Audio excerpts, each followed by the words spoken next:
all of those people there, they actually understood what I was going through. That was the interesting thing. Hmm. All of those people in those temples actually understood what I was going through, and they took care of me, and they even gave me those Eastern medicine medications, the herbs and all of those stuff.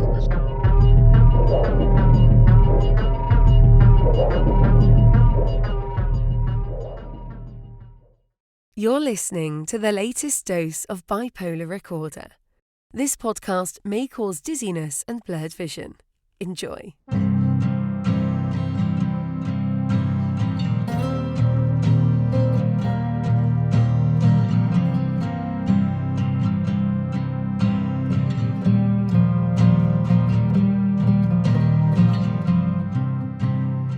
Howdy, y'all. Welcome back to Bipolar Recorder. My name is Hunter Keegan.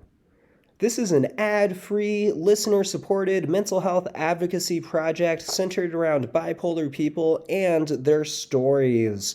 We have wide-spanning conversations about life with serious mental illness and related topics. Beyond the podcast itself, Bipolar Recorder has been consistently active on Twitter/X Spaces for the last 2 years. Twitter/X Spaces are public live audio chat rooms that myself and others have now extensively utilized to create online peer support communities. In the Bipolar Recorder spaces that I host, we tend to have unique conversations that are really engaging and enlightening.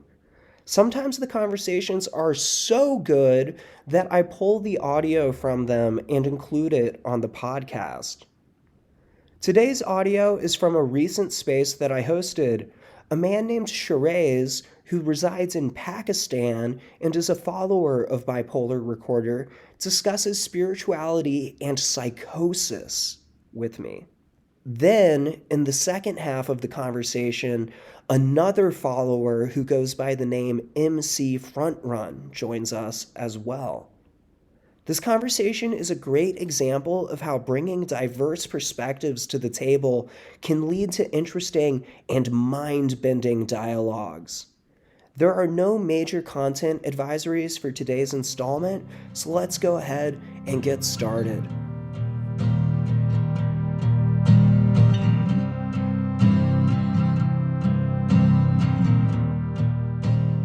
As this recording begins, we hear from a man named Shiraz, who is a lawyer from Pakistan.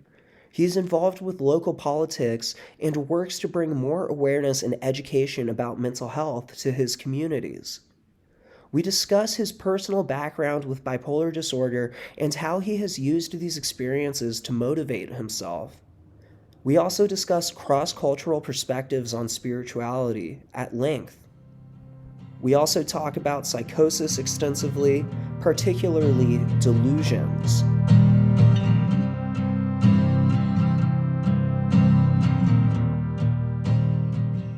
Hey, how's it going? I've been following you for quite some time now, Oh, really? and I really appreciate what you're doing. Thank you so much for that. I'm so happy to hear that you've been following this project, and it's always awesome to interact with people who maybe I haven't communicated with before or have only communicated with like once in a while. So I'm glad that you're here, and I totally appreciate your support. We're doing really cool things with this project right now, and I think it's going to be expanding in scope probably over the next few months, and that's really, really exciting. So I'm just trying to keep it going strong. We're going to keep getting the word out about mental health. We're going to continue doing interviews on the podcast, and I think it'll be a really positive thing. Yeah, I have bipolar disorder. I have BPD, borderline personality disorder with comorbid bipolar.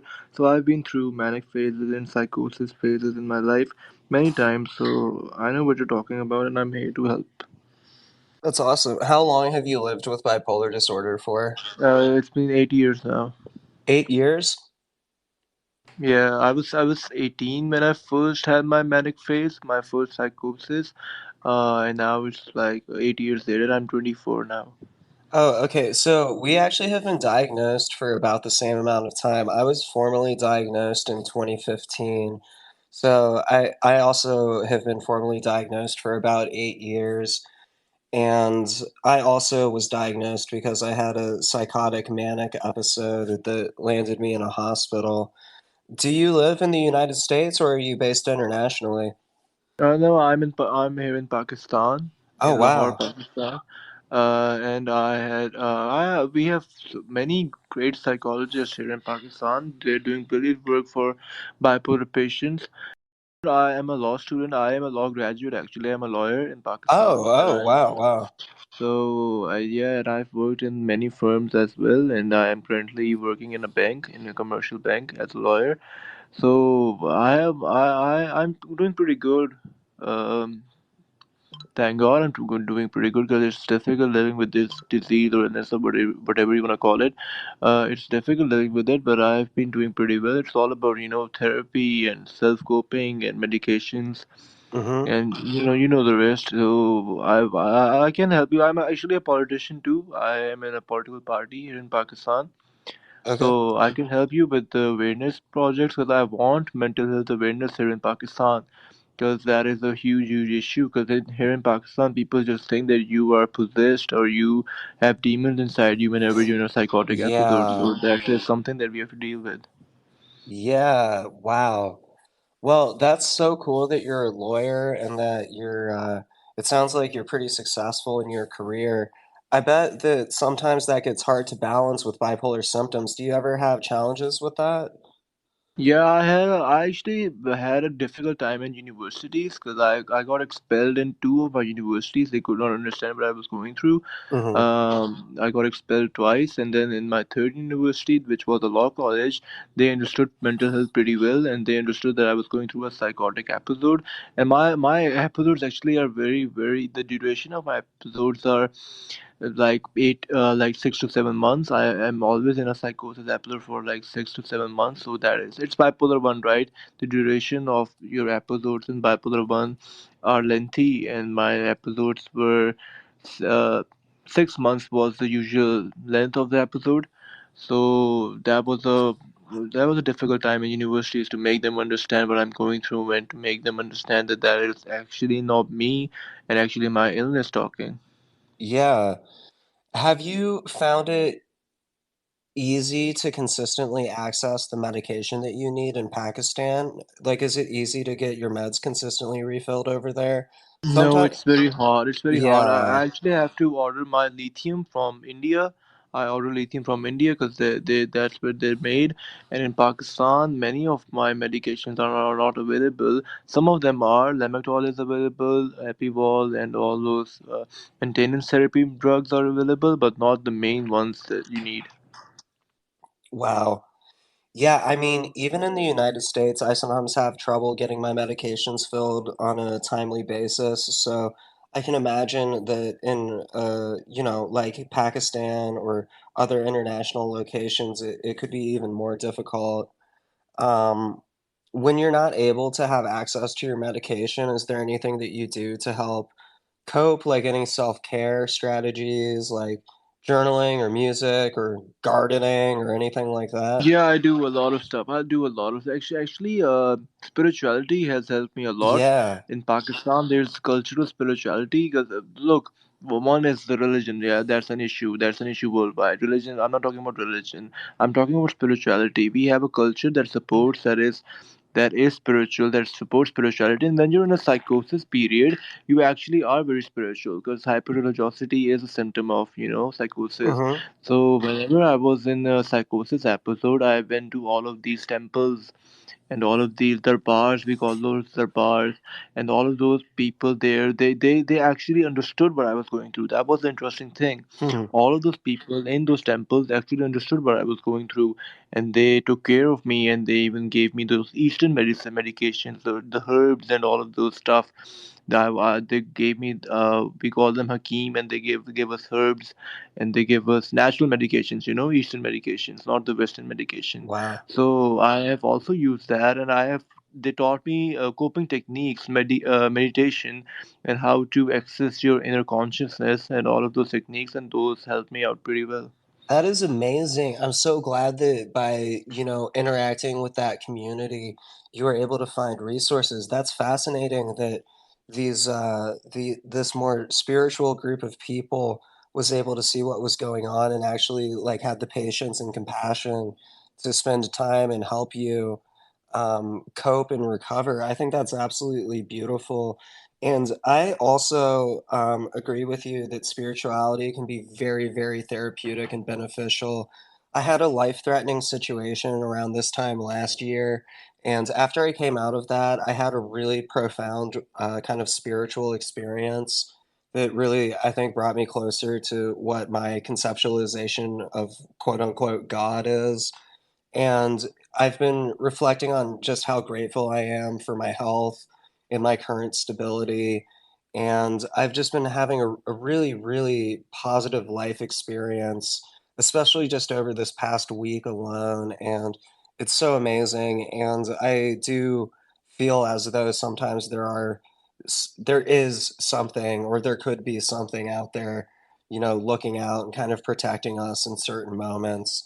So it's really trippy to think about, but I think it ties into definitely a form of grounding or meditation, reflecting on those feelings of spirituality. Like, I don't know about you, but when I'm feeling like really connected to a spiritual realm, I feel a positive sensation throughout my body.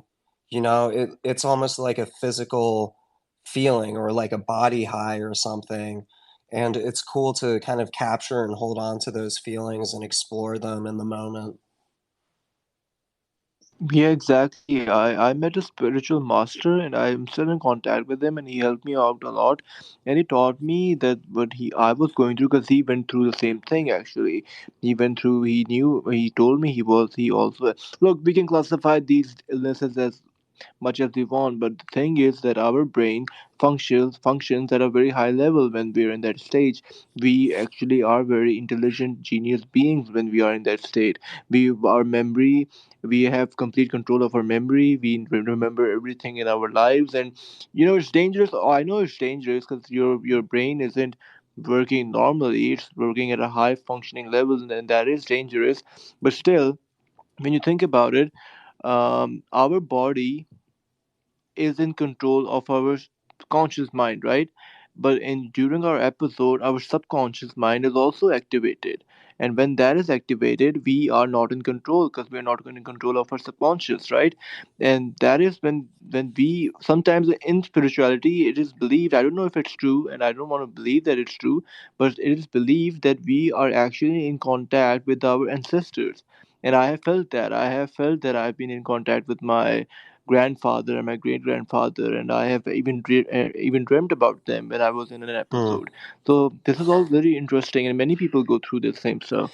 Yeah, yeah, it is really interesting. I think that there's definitely genius moments that can be found in mania. Some of the stuff I was working on when I was manic was actually pretty on point and interesting, but it what happened was like my thoughts were racing so hard and my mind ended up becoming so scattered that I lost focus and wasn't able to really expand or build off of those ideas. But it's crazy to think back on because it's like, oh man, like what if I had held on to some of those thoughts and explored them in a more clear-headed way? Like that could have led to something really productive. Um, I also feel like with psychosis, and this is maybe kind of controversial or bizarre or something, but I do feel like there's certain aspects in my personal experience with some of the delusions that I've had that I do still think parts of those delusions were actually dialed into something real. Like I was perceiving something around me that was there, even though other people didn't see it. Um, I do feel as though I was being gaslit at certain points, and I think that uh, the some of the delusions were just me recognizing the gaslighting and calling it out, even though people around me were denying it. It's complicated, I know, but I just personally feel that way. No, I understand every bit of what you just said because I've been through the exact same thing. All of my delusions when I was 18, the first thing that I told my parents and all my friends was that I would end up becoming a successful lawyer, and then they did not believe that. They said that you were sick and you can't do law, and that is a difficult subject. And I ended up being a successful lawyer. So my delusions, in fact, came true. So that is one thing that you know delusions are delusions. I'm not gonna say they're real. Delusions are delusions. Sometimes when you say that you are in contact with an angel, now I don't know because I've been in contact with angels. I've been in contact with demons during my psychosis. So I'm not gonna say if uh, those celestial spirit bodies were real or not, or was it just my mind playing tricks on me. But still, you know, it's all about perception. If you're a realistic person, you're not gonna believe in all of this stuff. If you're a spiritual person, you may or may not believe in that. Yeah. Yeah, I'm glad that you can relate to that. And yes, it's important to recognize that delusions are still dangerous and that they are disruptive and they are, by definition, breaks with reality, disruptions with reality, and reality testing. It's just, I don't know, like, it's interesting to grasp little pieces of it and see how it could still fit together, even, 8 or 9 or 10 years later. It's still something that I think about. There were a couple of really weird experiences I had when I was psychotic where, I was having interactions with police and law enforcement. And I think that in some of the ways when I felt as though I was being followed and stalked by the government, which was a primary part of the delusions I was having, it's like, in a way, some of that was true because the government was watching me after a certain point, and they did ultimately, like, detain me and incarcerate me in a mental hospital. So it gets pretty hardcore. Yeah, it gets really, really crazy. There was one time, my father is in the police, so I have had my fair share of law enforcement interactions. So, but there was a time when I was, in a psychotic episode, and it was 4 a.m. in the morning, and I was walking.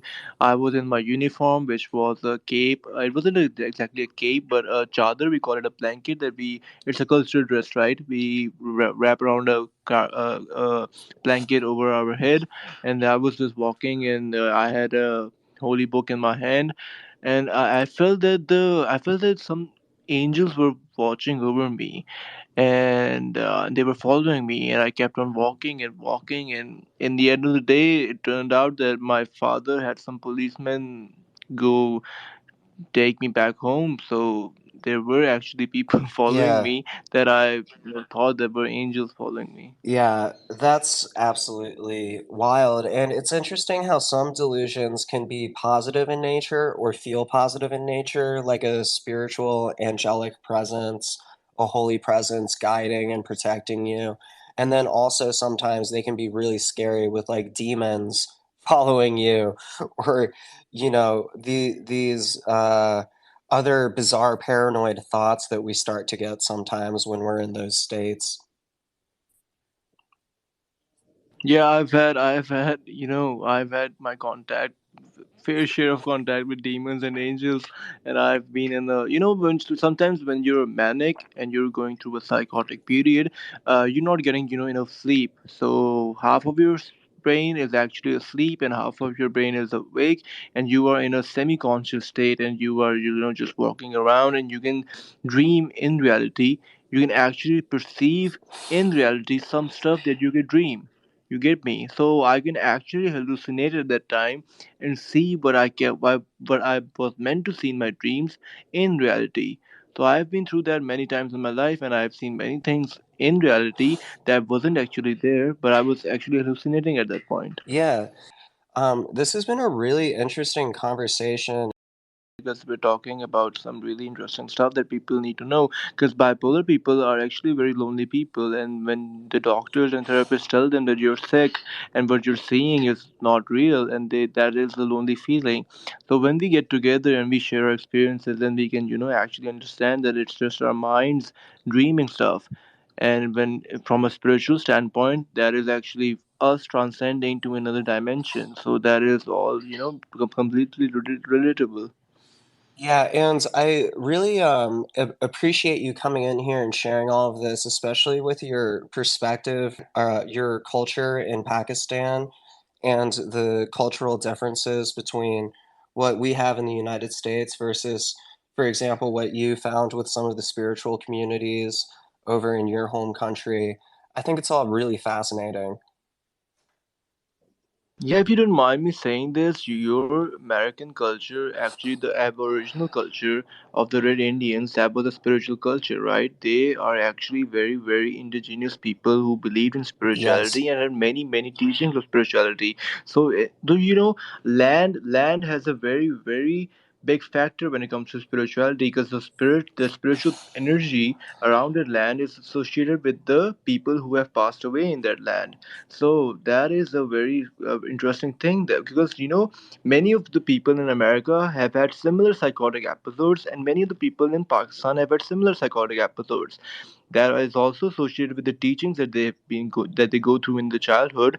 For example, you watch in American movies and spy movies, and then when you're in a psychotic episode, you start to get paranoid that some spy or the agency could be following you, right? Here in Pakistan, we are taught about our culture, we're taught about religion, and when we are our prophets have all gone through these hallucinations, right? And when we go through the same hallucinations, we feel superior, we feel like we're connected to our prophets or our messengers or our spiritual guides. So that is all completely relatable to how the mind works. Yeah, absolutely. I think that what you just said really resonates for me about the actual land and the environment and physical surroundings being tied into some of these spiritual vibes and wavelengths. I experienced something in 2015 when I was on my road trip that I've written about and I've spoken about a lot in spaces and on the podcast. At one point, I was driving through areas in like Wyoming and Montana and South Dakota that had a lot of religious sites that were affiliated with indigenous peoples from those areas. So basically, Native American like burial grounds or religious sites that I wasn't really familiar with myself. You know, I hadn't done research before leaving for this trip. So there were moments, for example, where I was driving, and one time I was driving through Wyoming and I stumbled across this area called the Grand Tetons. It's a mountain range in rural Wyoming. And as I was driving past it, I felt such an intense energy of some kind. And it was a very transcendent, like just trippy energy. And then after I got back from the road trip, I started researching some more stuff. And I found that that exact location is actually really, really important to some of the indigenous tribes that were from there. And of course, with my perspective, as like, at the time I was like a 21-year-old white dude who wasn't really dialed into this sort of stuff. I wasn't really familiar with that cultural history and everything. It really kind of blew my mind, and it gave me a lot of appreciation, even though I may not be able to like genuinely fully relate to how the indigenous people understand it. Like it was just the fact that we still kind of shared those impressions of that particular environment, if that makes sense. I know I was kind of rambling there. I don't know if I articulated myself very well. No, I understand because I've had a similar experience. When I was in a psychotic episode, my body was not in control of my mind, and I was actually walking not in control of my mind, and I was just walking, and at the end of the day I ended up being at a temple. Now that is where the people living in the temple, they gave me great, they were very hospitable. They gave me space to live, they gave me food and everything. And they actually told me, but they were of the opinion that actually I'm trying to connect with my roots that I have forgotten. That was an interesting point because I did not know about my roots, and they told me, and they knew my name. They asked me my name, my full name, and I told them my full name, and they actually told me what my roots were and what I was feeling.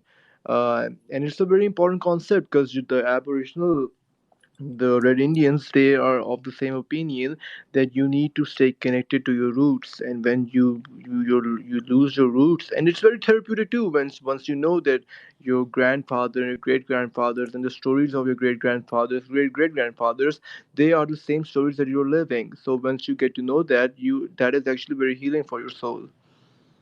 Yeah, 100%. Well, thank you again for coming by and discussing all of this with me. This has been super interesting.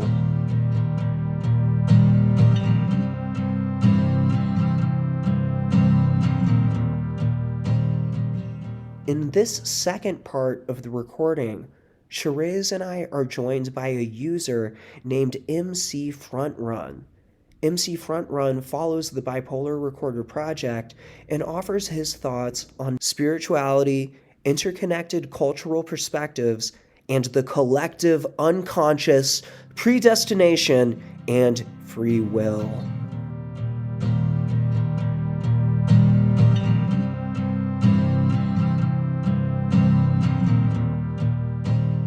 I also wanted to welcome MC Frontrun to the space. Hey MC, how are you? I'm doing okay. I got some sleep, not a ton. I got to work today, but I don't feel, or I feel okay. Yeah, would have been nice to get a little more sleep, but that's always been a kind of an issue with me. I like what you were talking about yeah, cultural, how we all have different cultures, and I don't know. I was raised Jewish. I live in the Midwest, and a lot of there's not a lot of Jewish people, but there's Christianity. We got a lot of Native American stuff here too. I think it's neat, and I always think of there's 36,000 years ago there was a super volcano that exploded. It's called the Toba super volcano.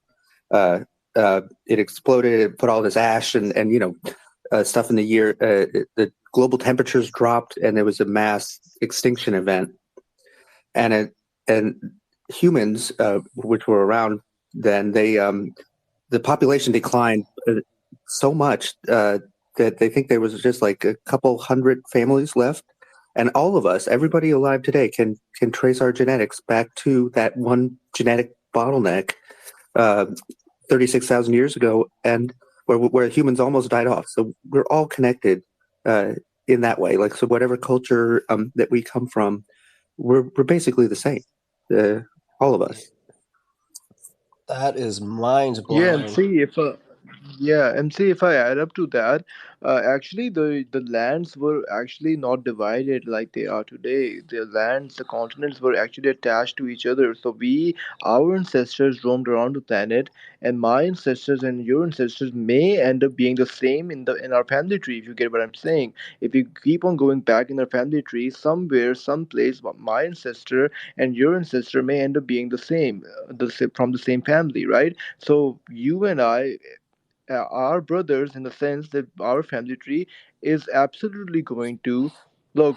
There were people, those who started the planet. We don't know who they were. Science is still on that, but we know that there were eight different kind of races that started the reproduction process of the human race, right? So we actually are the same, from the same family, and we are of the same family tree. That's what I'm trying to tell you. So we that is what spirituality also teaches us, that the soul of a human being comes from the same source. The Big Bang, or the atomic power, the splitting of the atom, that is the same. My atom was the same atom that divided, so is yours. So we actually are the same people. It also really begs the question, like, if we do all come from this genetic bottleneck where it's a relatively small amount of people or families that led to our current, genealogical lineage or whatever, does that also tie into the concept of collective unconscious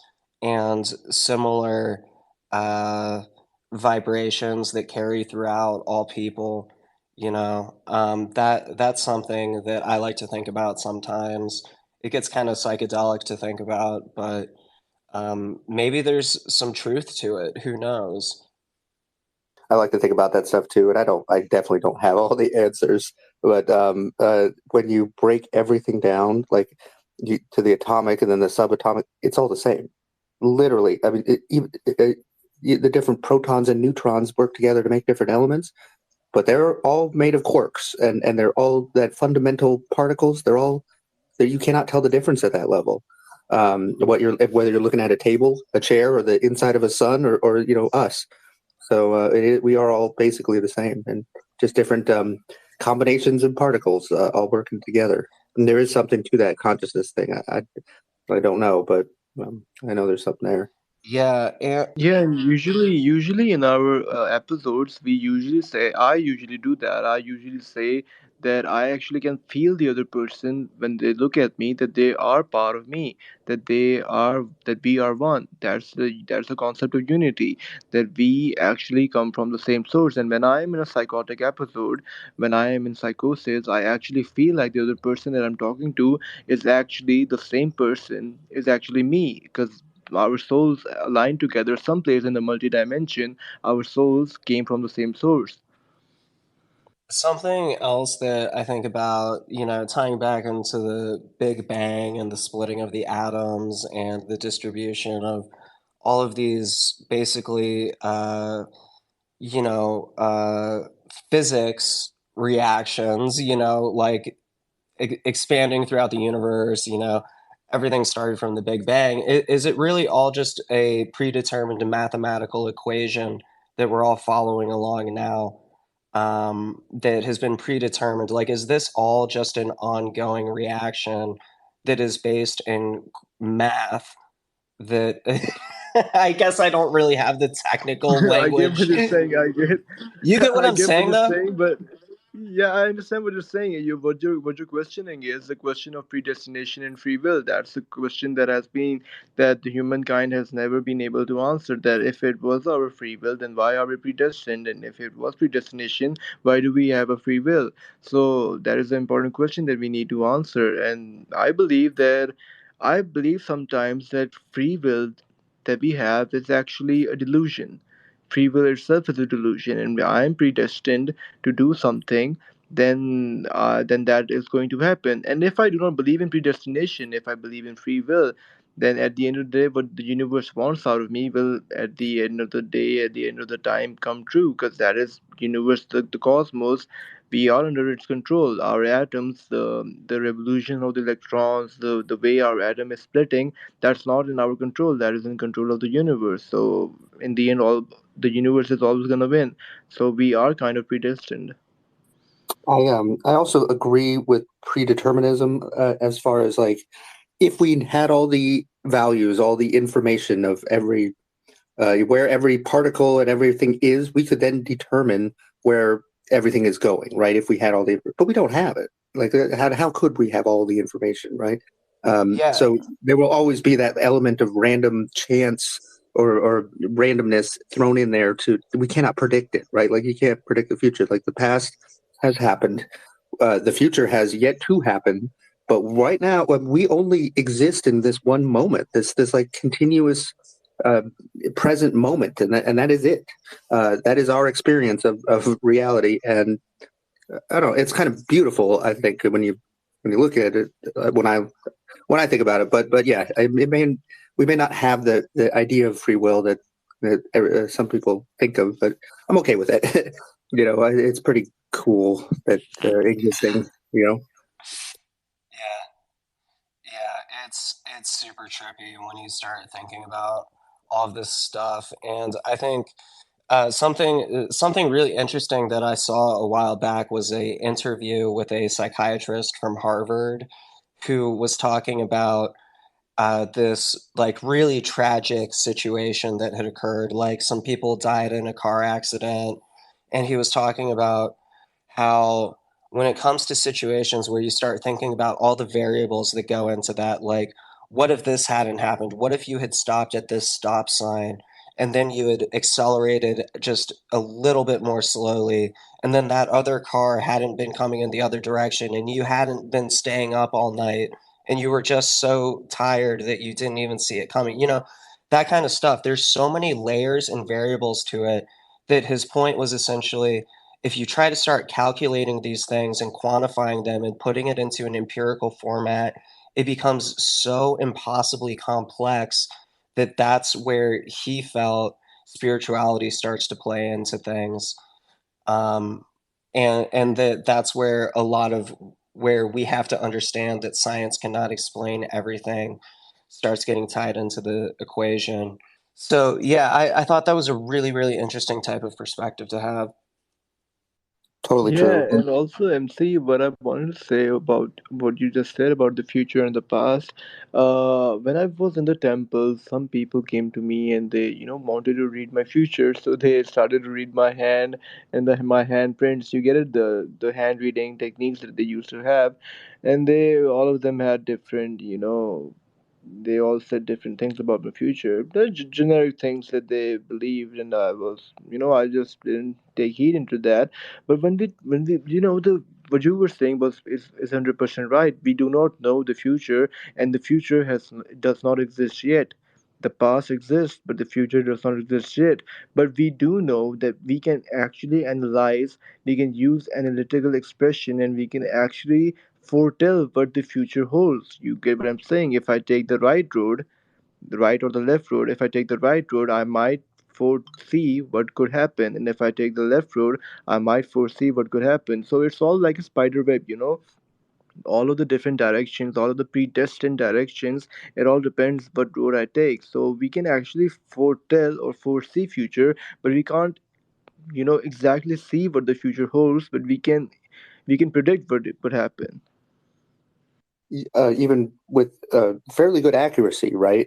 We are kind of predictable creatures as far as habits and all that goes. But whatever our predictions are, it's always going to be based on what has already happened, right? So there will always be that element of randomness that we cannot. So it's no guarantee, is what I'm saying. Like, yeah, we are predictable, and it depends on what we're predicting, right? But when you go further, the further out you go, the more difficult it becomes. Like with weather, you can predict what the weather's going to be tomorrow fairly accurate. That we can. I mean, I'm not a meteorologist, but they can.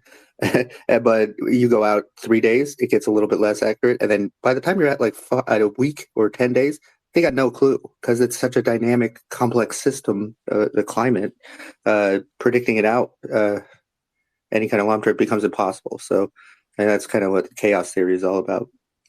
But yeah, there's limitations to it, I guess. But yeah, and do you want to know the future? I would say no. I don't want to. I don't want to. I mean, it'd be nice to know the lottery numbers or whatever, but yeah, I don't want to know what my like if somebody said I know how you're going to die or don't tell me. It would drive Yeah, you insane.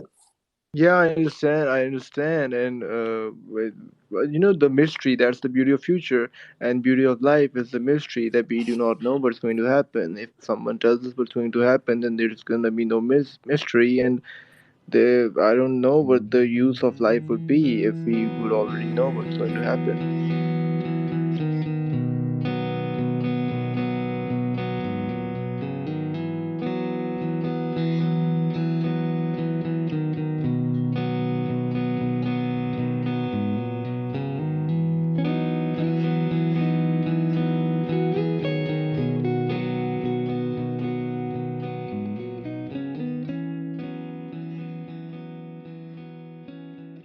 That was a pretty trippy conversation, right?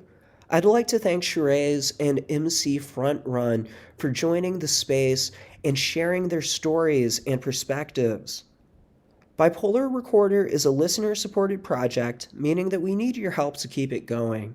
If you've been enjoying this show, check out our cool new merch tiers on patreon.com, tell your friends about the project, and post about it on social media. Don't forget to rate and subscribe to the show if you haven't already. Bipolar Recorder is on various social media presences at this point. Our main presence is on Twitter/X at Bipolar Recorder. We're also on Instagram, Threads, Mastodon, and some other sites I've been playing around with, like Wisdom and Blue Sky. My name is Hunter Keegan. Thanks for joining me for this installment of the show. Have a spiritual day, evening, or night, wherever you are.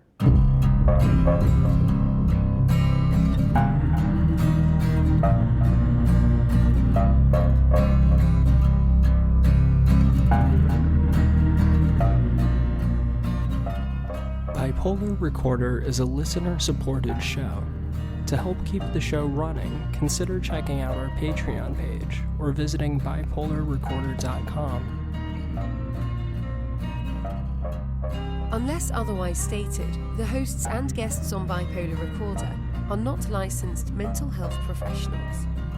Bipolar Recorder is not a substitute for therapy or professional medical intervention. If you are having a mental health crisis, please contact your local emergency services.